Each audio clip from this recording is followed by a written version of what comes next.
قل بفضل الله وبرحمته فبذلك فليفرحوا هو خير مما يجمعون. تو یہاں سیقول میں اللہ نے اپنے نبی کو حکم دیا جب وہ وقت آ گیا جب اللہ اپنے نبی کی خواہش پوری کرے اور آپ کی صرف نگاہوں سے آسمان کو دیکھنا قبول کرنے والا تھا، تو یہ آیت اتار دی کہ دیکھیے ابھی ایک بہت بڑی تبدیلی آنے والی ہے، تو کچھ لوگ صفاحت کا کردار ادا کریں گے. تو صفحا کون ہے؟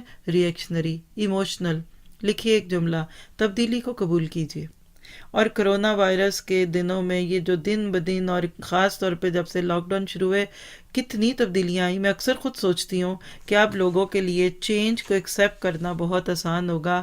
فلائٹس کینسل ہو گئیں، کچھ نہیں کر سکے، پروگرامز کینسل ہوئے، شادیاں کینسل ہوئی، تو لفظ کینسل بہت بڑا لگتا تھا کبھی، اب چھوٹا ہے. تو زندگی میں فلیکسیبلٹی کے ساتھ ہمیشہ کوشش کرنی چاہیے کہ ہم وقت اور ضرورت اور حالات کے مطابق اکاموڈیٹ کیجیے. یعنی آپ یہ لکھ سکتے ہیں کہ اکاموڈیٹ کرنا سیکھیں. کچھ لوگ اتنے سٹبن ہوتے ہیں پتھر پہ لکیر کی طرح، اور وہ خام خواہی ہر جگہ ایک نون کا نقطہ بنے پھرتے ہیں. تو اللہ سبحانہ تعالیٰ نے یہاں کہہ دیا کہ آپ نے بحثوں میں نہیں پڑھنا، وہ جو کہیں گے ذرا سا خاموش ہوتے رہیے، چند دن کے ریئیکشن کے بعد باتیں چلی جائیں گی. اور اگر وہ پوچھے یہ کیسا دین ہے، کبھی ادھر کا قبلہ کبھی ادھر کا، تو کہنا للہ المشرق والمغرب، قبلہ ادھر ہی ہے جدھر تمہاری توجہ ہے.